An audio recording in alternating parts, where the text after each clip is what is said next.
ទូទស្សនិកជនប្រជាពលរដ្ឋដែលមានជីវភាពខ្វះខាតចំនួន300គ្រួសារនៅក្នុងសង្កាត់ក្របីគ្រៀលបានទទួលអំណោយពីសម្ដេចតេជោហ៊ុនសែននិងសម្ដេចមហាបវរធិបតីហ៊ុនម៉ាណែត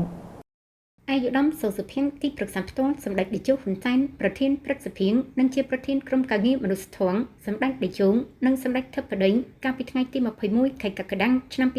2026បានដឹកនាំក្រុមការងារចុះសួរសុខទុក្ខនិងនាំយកអំណោយរបស់សម្ដេចតេជោហ៊ុនសែននិងសម្ដេចធិបតីហ៊ុនម៉ាណែតជូនដល់បងប្អូនប្រជាពលរដ្ឋដែលមានជីវភាពខ្វះខាតនិងជួបការលំបាកចំនួន300គ្រួសារនៅក្នុងសង្កាត់ក្របីរៀលក្រុងសៀមរាបនៅក្នុងឱកាសនោះឯកឧត្តមសូសុភាងបាននាំយកនៅប្រសាសន៍ផ្ដាំផ្ញើសួរសុខទុក្ខប្រកបដោយក្តីនឹករលឹងនិងក្តីស្រឡាញ់រាប់អានពីសំណាក់សម្ដេចតេជោហ៊ុនសែននិងសម្ដេចគតិព្រឹទ្ធបណ្ឌិតនិងសម្ដេចធិបតីហ៊ុនម៉ាណែតនិងលោកជំទាវបណ្ឌិតជូនចំពោះបងប្អូនប្រជាពលរដ្ឋទាំងអង្គដោយសម្ដេចទាំងទ្វេតែងតែគិតគូរនិងយកចិត្តទុកដាក់ខ្ពស់ជានិច្ចចំពោះសុខទុក្ខនិងជីវភាពរស់នៅរបស់បងប្អូនប្រជាពលរដ្ឋគ្រប់ទីកន្លែងឯកឧត្តមទីប្រឹក្សាបានបញ្ជាក់ឲ្យដឹងថាអំណោយដែលបាននាំយកមកជូននៅពេលនេះដើម្បីជួយសម្រាលការលំបាកក្នុងជីវភាពរស់នៅប្រចាំថ្ងៃហើយសកម្មភាពនេះក៏ជាការស្ដែងឲ្យឃើញពីការយកចិត្តទុកដាក់ខ្ពស់និងស្មារតីចែករំលែកដោយមិនទុកឲ្យប្រជាពលរដ្ឋណាម្នាក់ស្លាប់ដោយអត់បាយហើយអាជ្ញាធរឬថ្នាក់ដឹកនាំមិនបានដឹងនោះឡើយទីណាំងដែលមានការលំបាក